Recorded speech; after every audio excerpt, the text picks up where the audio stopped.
വെങ്കിടങ്ങ് ഗ്രാമപഞ്ചായത്തിൽ മഹാത്മാഗാന്ധി ദേശീയ ഗ്രാമീണ തൊഴിലുറപ്പ് പദ്ധതി പ്രകാരം 15-ാം വാർഡിൽ നിർമ്മിച്ച കവിതാ നഗർ റോഡിന്റെ ഉദ്ഘാടനം നടന്നു. നിരവധി കുടുംബങ്ങൾ ആശ്രയിക്കുന്ന റോഡ് കാലങ്ങളായി കുണ്ടും കുഴിയും നിറഞ്ഞ് വെള്ളം കെട്ടിനിൽക്കുന്ന അവസ്ഥയിലായിരുന്നു. 5 ലക്ഷം രൂപ ചെലവിലാണ് 145 മീറ്റർ നീളത്തിൽ റോഡ് കോൺക്രീറ്റ് ചെയ്തത്. ബ്ലോക്ക് പ്രസിഡന്റ് ലതി വേണുഗോപാൽ ഉദ്ഘാടനം ചെയ്തു. 3 അവാർഡുകളാണ് മുല്ലശ്ശേരി ബ്ലോക്ക് പഞ്ചായത്തിൻ്റെ പഞ്ചായത്തുകൾക്കായി ഇവിടെ ലഭ്യമായത്.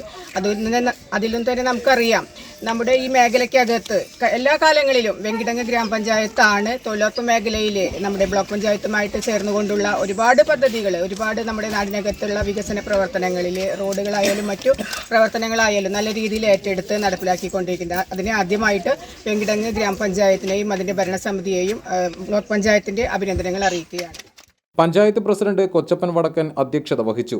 വാർഡംഗം Jessy Raphael, block member KA. Satheesh, VK. Somasekharan, NK. Vimala, KC. Joseph, Baseeja Vijesh, Soumya Sugu, ഉദ്യോഗസ്ഥരായ എ.ഇ. ഷിനി, കെ.എസ്. മിനി എന്നിവർ സംസാരിച്ചു.